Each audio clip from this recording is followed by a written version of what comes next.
Hello, welcome to the StarCityGames.com Players Championship. I am here, Nick Miller, alongside Gerry Thompson, SCG Tour regular, longtime legend, first-time Players Championship, though. Yeah, that's weird. Now, you've done basically everything on the SCG Tour. Invitationals, Opens, back-to-backs, 2 times, bunch of open wins, but this is your first Players Championship. Are you excited? Yeah, I don't think I ever won a draft open either, but... Yeah. You're too busy winning the Opens. Yeah, probably true. It's not a bad thing. So you metagame for this tournament. You wrote a pretty sweet article about how you kind of planned. You worked with Tom, I believe, a little bit. Not really. I tried not to work with Tom. Ah. Because I knew I wasn't going to do a lot of preparation for this tournament, and he kept saying things, like, oh, yeah, I think I might play Lands and Legacy. I'm like, dude, stop. I don't want to know what you're playing. Like, I don't want to, have an unfair advantage because, I didn't tell anyone what I was playing. Okay. So Tom sort of wanted to work with you, bounce things off you, but you said, no, sir. This is all me. Yeah, just because I knew that he would put in more prep than me. So. All right. Well, you can put in some prep. You definitely know the formats. You play them all pretty well. Mm-hmm. Talking about Standard today, this is a deck kind of harkening back to the Season 1 Invitational where you top-8'd. You're playing white-blue humans. Yeah. So, I don't know. I was playing red-black aggro. I played a little bit of Mardu vehicles. I played Flash in a couple tournaments. I've been kind of all over the place. I really didn't try Delirium, but I knew that Marvel was going to be very good. And it's going to be a big part of this field. If it's half the metagame, I would not be surprised. So, Delirium's kind of out the window. You can't play that deck.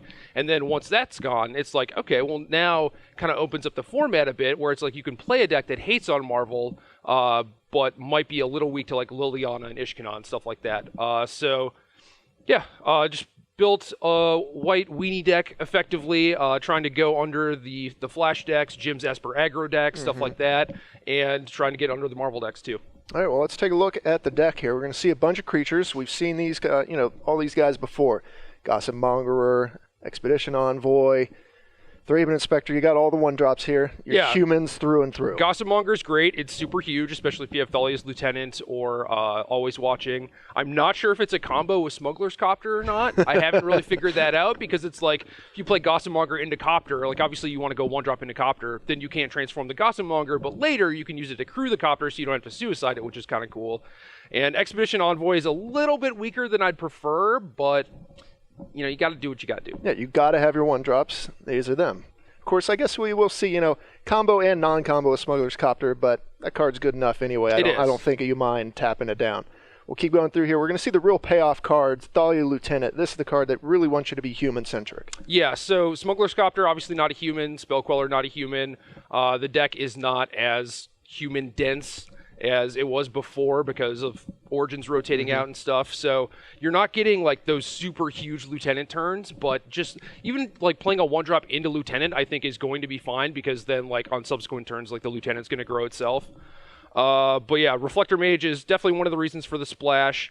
One of the best cards in any sort of creature matchup. I think it's the one thing that kind of lets you play aggro and defense, which a lot of these decks don't really have the capability of doing. And then Copter, I think, is probably the big upgrade from my Invitational deck, despite not being a human, just because it keeps the gas flowing, Right, the card did not exist at that time. Right. Now you have a flying threat that kind of gives your deck a little bit of evasion, no longer needed relying on things like Griff's Boon or whatever to get your evasion.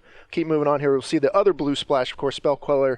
With Marvel being the deck that it is, this is the card you want to be playing. Yeah, well, to some degree. I mean, you definitely want to be able to stop Marvel. I think Ishkana is the bigger threat, which is why the Thalias and Revolutionary rebuffs are in there.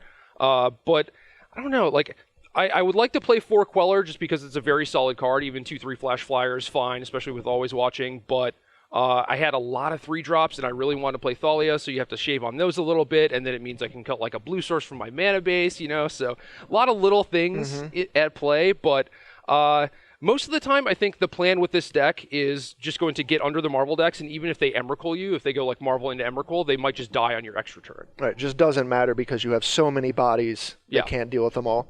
And then, of course, Thalia, great. If Ishkana is the card you're worried about, this is allowing you to kind of punch in the rest of the damage. Yep, exactly.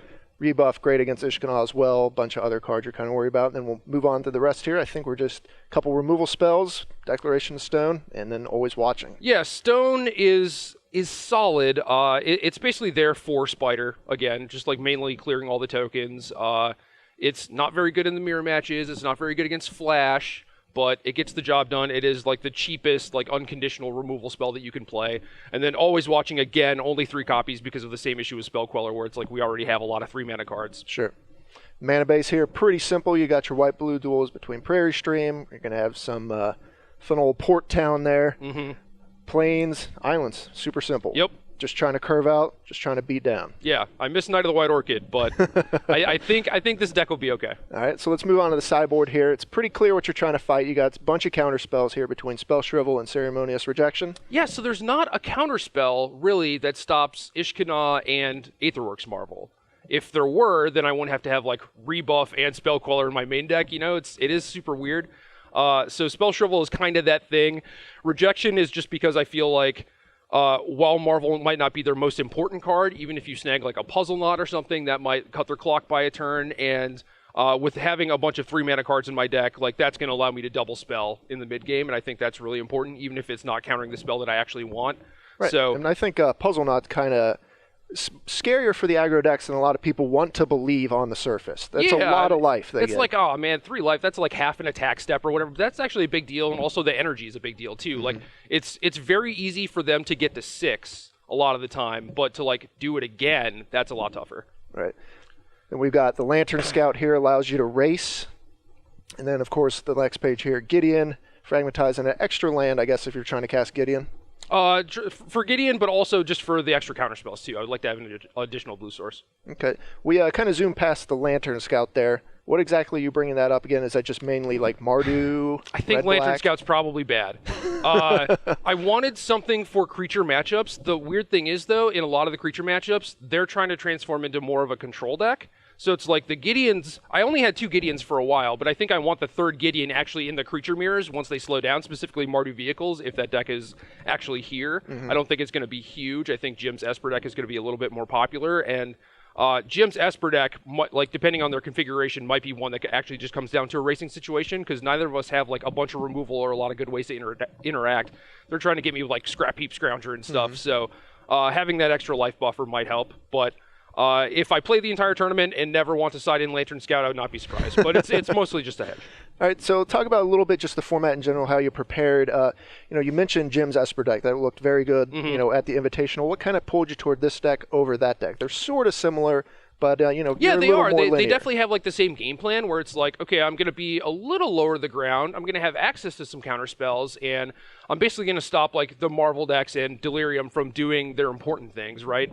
But my deck is like, okay, I'm going to do that, but I'm not going to be as resilient because there's not really a need. Like, if everyone is playing white aggro decks and Aetherworks Marvel, then, like, you're not grinding against anyone. You don't really need the Scrap Heap Scroungers. Like, it is basically just 2 mana, 3/2 they can't block, which is not very impressive. So it's like, all right, can we do anything better than this, right? So Thalia's Lieutenant is where that kind of comes in, and it's like, well, I would like to play Toolcraft Exemplar, but if we're cutting Scrounger and then we have Lieutenant, then we can't really play it. So it's just like, okay, well, if I play humans, then I can play 12 1-drops and actually get under them, and I think that's going to be a big edge. Awesome. So what would you say the metagame would look like going in? I think it's roughly going to be 8 and 8, like white aggressive decks of varying degrees, and 8 Marvel decks. All right. Well, you have it figured out. You have your aggressive. Am I right? Am I right? Can't tell you.